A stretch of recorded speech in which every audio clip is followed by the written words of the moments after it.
Tua 7 oed oedd Martha, ma'n siŵr, pam daeth hi'n amlwg i mi fod ganddi hi ddawn arbennig. Y gath fach na dorodd ei choes, y fwy alchen rwygodd ei hadenydd, y llyg pitw bach aeth yn sownd yn y mieri.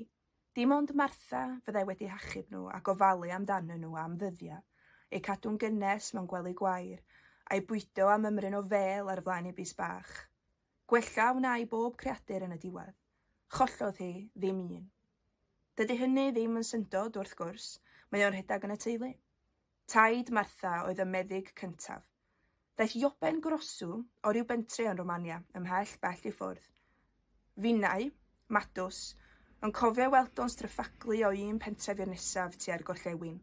Gist fawr bren yn llawn trigaredda ar ei gefn, ffidil dros ei ysgwydd, ffon hir yn ei law a'i bocedi'n llawn o ddeiliach diarth. Cerddodd Ioben am hanner ei fywyd yn gwrando, dysgu a gwella yr holl ffordd.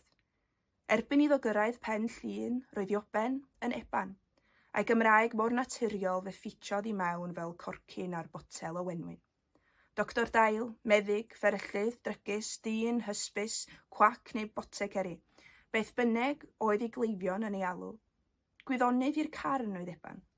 Doedd ganddo ddim amynedd efo ofergoeledd.